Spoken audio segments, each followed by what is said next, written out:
ఎక్కువ ఇవ్వకపోతే ఏమి ఇచ్చాడు, ఎక్కువ ఇస్తే మనం ప్రార్థన చేయటం మానేస్తాం. ఇప్పుడు దేవుడికి చాలామంది కొన్ని అడుగుతారు, అయ్యా నాకు ఇది కావాలి, ఇది కావాలి, నాకు ఇది కావాలి, ఇది కావాలి అని ముమ్మరంగా బలంగా పట్టు విడవకుండా ప్రార్థన చేస్తారు చాలామంది. చూడండి, అది ఎప్పుడైతే మనం పొందుకుంటున్నామని మనకి అనిపిస్తుందో ప్రార్థన సన్నగిల్లంతో ప్రారంభిస్తాం.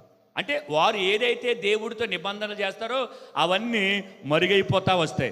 తీరా వీరు పొందుకున్నది పరిపక్వం చెంది వారికి సంపూర్ణంగా వీరికి అనుగ్రహించబడ్డ తర్వాత పూర్తిగా ఇంకా దేవుడు లేడు, దెయ్యం లేదు అన్నట్టు అయిపోతుంది. ఎవరు తెలిసేలా దుష్ట హృదయము ఉందేమో చూసుకోవాలి. వాళ్ళు దేవుడిని అడిగేటప్పుడు ఎలాగైతే ప్రార్థన చేసామో దేవుడు ఇచ్చినా ఇవ్వకపోయినా అలాగే ప్రార్థన చేయాలి. దేవునికి స్తోత్రం.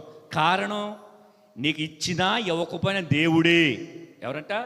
దేవుడే. నీకు ప్రత్యుత్తరం ఇవ్వటానికి మాకేమి పని పాట లేదనుకున్నావేంటి? వేస్తే వేసివాడే అంటే వేస్తే వేసే మా దేవుడు ఈ అగ్నిగుండములో నుంచి రక్షింపగలుగుటకు సమర్థుడు. ఆయన రక్షించినా రక్షించకపోయినా మేము మాత్రం మొక్కం. అర్థమైందా? అంటే ఇచ్చినా ఇవ్వకపోయినా ఆయనే మా దేవుడు. మమ్మల్ని బ్రతికించినా బ్రతికించకపోయినా ఆయనే మా దేవుడు. నేను అడిగింది ఇచ్చినా ఇవ్వకపోయినా ఆయనే మా దేవుడు. స్వస్థత ఇచ్చినా ఇవ్వకపోయినా ఆయనే మా దేవుడు. నా పరిస్థితులు తీరినా తీరకపోయినా ఆయనే నా దేవుడు అని అన్నట్టుగా ఉండాలి. కానీ అలాగుంటారు చాలామంది. కాస్త మేలు కలిగితే, కాస్త దీవించబడితే, కాస్త అభివృద్ధిలోకి వస్తే, దేవుడు ఇచ్చాడని పొందుకుంటున్నామని ఒక కన్ఫర్మేషన్లోకి వచ్చేస్తే ఏమనుకో చెప్పనా, యాయిగా నెమ్మదిగా మూలవాక్యం ఉంది కదా, జీవము గల దేవుడిని విడిచిపోయి అంటే దుష్ట హృదయం ఉందేమో జాగ్రత్తగా చూసుకోండి అన్నారు. కానీ మనం చాలామంది మనం ఏమన్నా చెప్పినా, నేను బాగానే ఉన్నాను, దేవుడు నేను ఆరాధన చేస్తూని చెప్పటం కాదు, నీకు నువ్వుగా పరిశీలన చేసుకో. ఎందుకో తెలుసా? వాక్యం అంటుంది, నీకు నువ్వు పరిశీలన చేసుకుంటే తెలుస్తుంది దేవుడికి నీకు ఎంత దూరం వచ్చిందో ఏటన్నది. ఒకవేళ వస్తే వాక్యం అంటుంది, నీవు తిరిగి రావాలని ఉద్దేశిస్తేనే, అంటే నువ్వు మళ్ళీ వాక్యం చదవాలనుకుంటేనే, దేవుడు చెప్తున్నాడు, మరలా ప్రార్థన చెయ్యాలనుకుంటేనే, మరలా దేవుడు మందిరానికి రావాలనుకుంటేనే, ఇక్కడ కూడా దేవుడు ఇబ్బంది ఏం పెట్టడు, నువ్వు రావాలని ఉద్దేశం ఉంటేనే. దేవుడు ఎప్పుడు ఎవరిని బలవంతం చేయడు, ఎప్పుడు ఎవరిని బలవంతం చేయడు.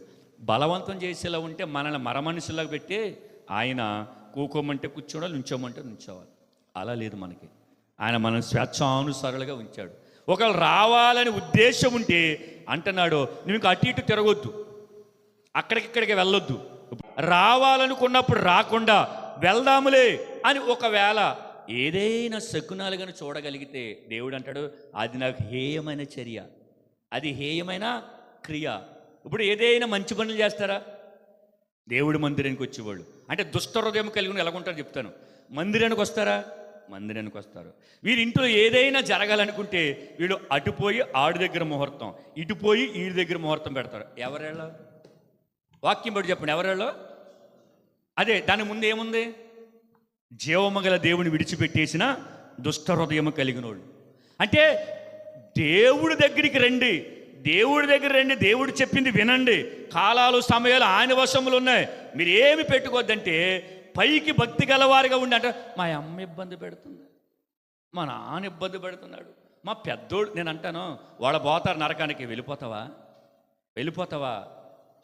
దేవుడు వచ్చి అంటాడు, ఆయన తీసుకెళ్ళిపోతా, నువ్వు వచ్చేస్తావంటే అయ్యి బాబు ప్రభు అంటాం, అవునా? కానీ ఈ విషయాలకు వారు చెప్పినట్లుగా మనం నడుస్తున్నామంటే దానికి ఒకటే కారణం, మన హృదయము దుష్టత్వంతో నిండిపోయింది. దేవుడు వాక్యముతో ఉంటే, దేవుడు వాక్యము హృదయములో నింపబడి ఉంటే 119 కీర్తన 11 ప్రకారం ఏమంటాడు? నా ఎదుట ఉన్న పాపమును నేను చేయకుండా ఉండాలంటే నీ వాక్యము నా హృదయములో ఉంచుకున్నాను.